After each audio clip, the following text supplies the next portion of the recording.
The moment her laughter sliced through the air, sharp and careless, I felt it like a blade against my ribs. It wasn't just a sound, it was a declaration.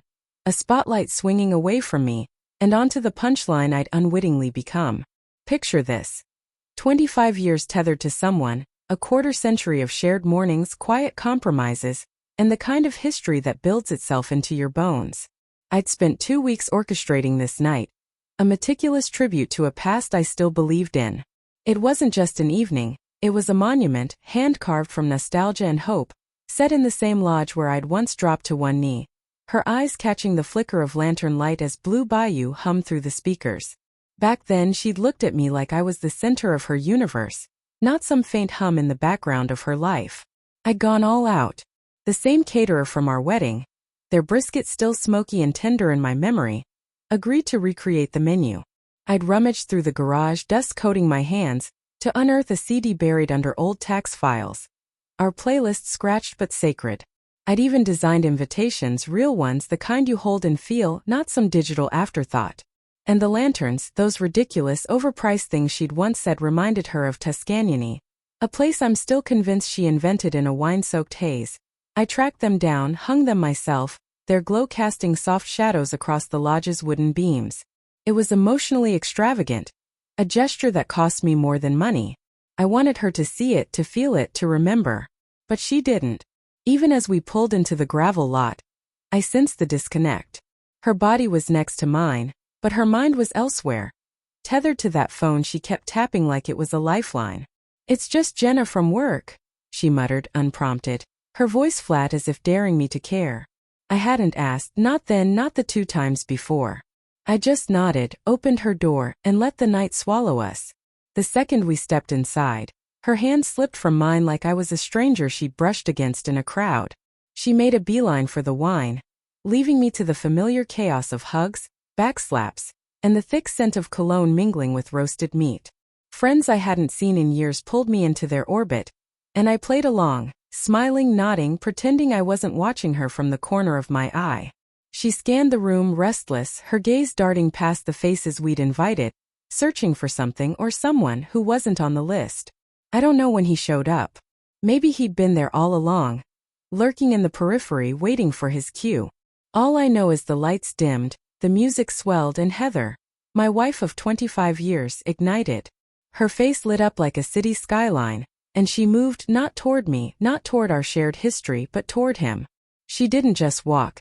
She floated, her steps effortless, past me, past our guests, until her hand found his. He was tall, younger, the kind of man who probably spent more on hair gel than I did on groceries, with a grin that screamed confidence and a mother he still called mommy. She grabbed him like he was hers and they danced, not a polite sway, not a casual spin, but the kind of dance you save for empty rooms and reckless nights, bodies pressed close, boundaries blurred. She threw her head back and laughed, that same cutting sound, and I stood there rooted, a spectator to my own erasure. Her hair flipped, catching the light. She leaned into him, whispered something I couldn't catch. Didn't need to. Her eyes told the story, bright and alive, the way they used to be when she looked at me, back before her job became her world and our intimacy shrank to perfunctory pecks on the forehead. Someone offered me a plate. I waved it off. Someone called my name. I didn't turn. I wasn't there anymore, not really. I was a shadow hovering near the buffet, watching my wife perform a joy that didn't include me. And she made sure I saw it. Every glance, every sway of her hips, every rehearsed giggle. It was a show, and I was the audience she wanted to wound. Then I did what she never saw coming. I walked away. No coat, no dramatic exit, no glance at the cake I'd ordered. Navy blue icing, her favorite, our initials swirled in delicate loops. I just moved, past the buffet where the ribs glistened under heat lamps, past her coworkers whispering about deadlines, past the uncle who still thought winking at waitresses was charming. The parking lot greeted me with a slap of early October cold, sharp and unyielding, cutting through my thin shirt. It felt right, that bite. Like the world was complicit in my unraveling. I wasn't angry, not yet. Anger takes fuel and I was running on fumes. What I felt was colder, more precise, like someone had taken a scalpel to my life and carved me out, leaving the edges raw but clean. No one followed. Not her, not anyone. I sat in the car, door ajar, engine off, and watched through the lodge's windows. She kept dancing, her hands on him, her smile wide and artificial, the kind she flashed for strangers she wanted to impress. 5 minutes passed. 10. She didn't notice. I know because I counted, because some part of me still hoped she'd look up, see the empty space where I'd been, and falter. She didn't. When she finally realized I was gone, I saw it. A flicker in her expression. A twitch at the corner of her mouth. Her eyes swept the room, not frantic, not desperate, but annoyed, like she'd misplaced her keys. She pulled out her phone, stared at it, maybe expecting me to send a quip, a peace offering, like I always had when the air between us thickened. I didn't. She called once. It buzzed in my cup holder. Again 40 minutes later. Midnight came and another call. I let them ring, hollow echoes in the dark. That night I didn't go home. I drove aimless, windows down, the cold lashing my face like a penance. I needed to feel something, anything, that wasn't the slow bleed of humiliation. I ended up in a diner lot off Route 9, neon sign flickering, open 24 hours. One letter buzzing faintly. The waitress inside moved like she'd seen too many nights like this, her apron stained with coffee and indifference. I didn't go in, just sat there, staring at my reflection in the windshield. Hollow eyes, a man waiting for a judgment he'd already passed on himself. The next day I didn't answer her calls. Or the day after. She texted. "Where are you? This is insane. Talk to me. Talk to me." Like I was the one who'd turned our anniversary into a stage for her betrayal. Funny how I'd been invisible that night, a prop she'd stepped over, but now I was suddenly worth noticing. Here's the thing. When someone dances like you're not there, when they press themselves into someone else while you stand 2 feet away, when they rewrite your shared story without a flinch, you don't fight. You don't plead. You don't list your virtues like a resume. You take them at their word, their actions, and you disappear so thoroughly they'll wonder if you were ever real. 2 days after I left, she flipped the script. No call to check on me, no apology, just a Facebook post, a carousel of photos from that night. Her alone at the lodge entrance, her with a glass of Cabernet raised like a victor, her mid-dance with him, his shadow stretching across the frame. The caption. Great night with friends. Dizzy happy 25 years Mark. Not with Mark. Just Mark. Like I was a footnote, a milestone she'd crossed and left behind. The comments rolled in. Shallow praise, heart emojis, the usual noise. OMG, you look amazing. Happy anniversary, girl. Then, wait, who's that guy with you? She replied with a wink emoji, coy and deliberate, fanning the rumors like a game. It wasn't a game to me. I didn't respond, didn't rage, didn't update my status to betrayed and done. I took screenshots. Every post, every comment, every smug little hint she dropped, because she'd forgotten something crucial. The internet remembers. So do I. She thought I'd be wallowing, refreshing her page, drowning in whiskey and regret. Instead, I was organizing folders for posts, for contacts, for the LLC, and one just for evidence. She wasn't crafting a victory lap. She was laying a foundation I'd use to build her reckoning. When she walked into our house that night, it still looked alive. Furniture in place, fridge humming, the faint scent of her vanilla spray lingering. But it was hollow, a shell, because I wasn't there. Not in the closet, where my side was stripped bare, hangers gone. Even the wooden ones I'd bought in bulk years ago when she'd mocked my obsession with order. Not in the garage, where my tools, my '78 convertible, my workbench, all traces of me, had vanished, leaving a broom and a stain on the concrete like a ghost of something that once mattered. Not in the office, where files were cleared, cabinets empty, passwords reset. Only her useless jar of pins sitting there, a relic of her taste. And on the kitchen counter, her wedding ring, cold, unboxed, next to a sticky note. You made your choice in front of everyone.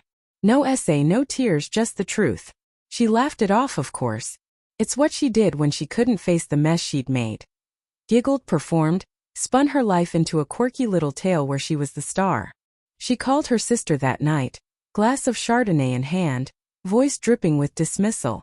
He's being dramatic, she said, like I was a kid throwing a tantrum. He'll be back once he cools off. Her sister, ever the echo, chuckled along.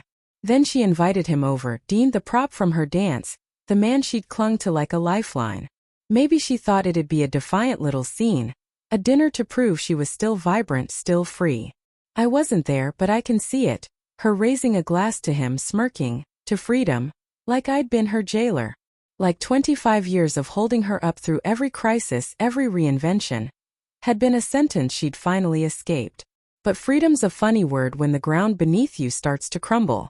She didn't know it yet, but her business, the one she flaunted online, the one I'd built with her, wasn't hers alone. Back when she started it, she had dreams. Barns draped in lights, cocktails with clever names, but no clue how to make it real.